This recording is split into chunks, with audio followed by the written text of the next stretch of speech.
بەڕێوەچوونی پرێس کۆنفرانسێک لەلایەن ڕێکخراوەکانی لاوان لە هەر چوار پارچەی کوردستان سەبارەت بە بەشداری نەکردن لە کۆنفرانسی شاری ئامودای ڕۆژئاوای کوردستان.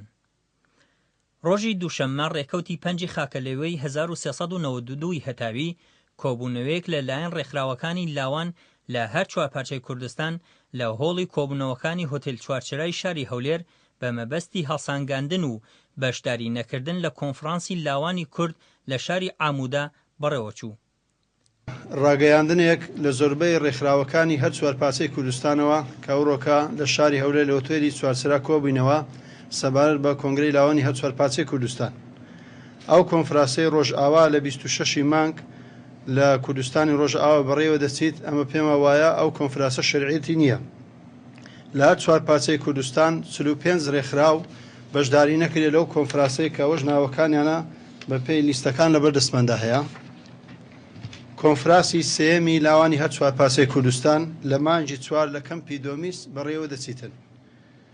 بەداخەوە ئەوەی کە لە ڕۆژئاوا کراوە کەوتۆتە ژێر هەژمونی حیزبی و ئایدۆلۆژیەوە کە بەڕاستی ئەوە دژ بە دروشمی کۆنفرانسی یەکەم و دومی لاوانی هەر چوار پارچەی کوردستانە کە هەدەف تێیدا یەکگوتاری لاوانی هەر چوار پارچەی کوردستانە و زۆر سپاس دەبەوە ملاکی.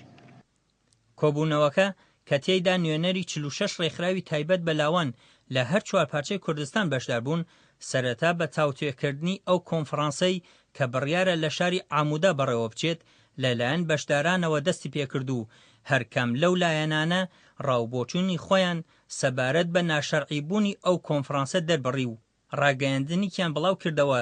لە بەشێک لەو ڕاگەیاندنەدا ئاماژە بەوە دراوە کە بارودۆخی ئێستای ڕۆژئاوای کوردستان لە ڕووی ئەمنیەوە لەبار نییە بۆ بەڕێوەچوونی وەها کۆنفرانسێک و زۆرینەی لێژنەی بەڕێوەبەری کۆنفرانسی دووهەم و ڕاستپێدرا و بۆ بەڕێوەبردنی کۆنفرانسی سێهەم بڕیاری بەڕێوەنەبردنی ئەو کۆنفرانسەیان لە ناوخۆی ڕۆژئاوای کوردستان بە دروست نەزانیوە و ئەو بەناو کۆنفرانسە گزارش لە ڕاوبۆچوونی سەرجەم بیر و ئەندیشە جیاوازەکانی هەر چوار پارچەی کوردستان ناکات و زۆرینەی ڕێکخراوەکانی لاوان ئامادە نابن لەو بەناو کۆنفرانسەدا بەشدار بن.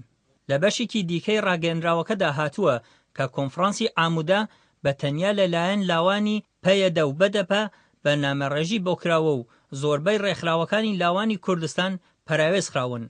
لە کۆتایی کاری کۆبوونەوەکە بە بەشداری زۆربەی دەستگاکانی ڕاگەیاندنی هەر چوار بەشی کوردستان لە پرێس کۆنفرانسێکدا نوێنەری 46 ڕێکخراوی تایبەت بە لاوان ئەم خاڵانەی خوارەوەیان بۆ ئاگاداری ڕای گشتی خەڵکی کوردستان ڕاگەیاند. 1. ئەو کۆنفرانسەی لە شاری ئامودا بەڕێوە دەچێت بە کۆنفرانسی سێهەم نازانن و شەرعیەتی نییە لەبەر ئەوەی لە دروشمی کۆنفرانسی دووهەم کە لە پێناوی یەکگوتاری لاوانی کورد بووە لای داوە و سەرجەم ڕێکخراوەکانی لاوانی کوردستان تێیدا بەشدار نییە. 2. لە هەر چوار بەشی کوردستان لێژنەیەکی 8 کەسی هەر پارچەیەک 2 نوێنەر ڕاست پێدران بۆ ئامادەکاری بۆ بەڕێوەبردنی کۆنفرانسی سێهەم. 3. بڕیار درا کۆنفرانس لە کەمپی دوومیز شوێنی نیشتەجێی نزیک بە 7,000 کەس ئاوارەی ڕۆژئاوای کوردستان لە مانگی 4 2013 زاینیەوە بەڕێوە بچێت.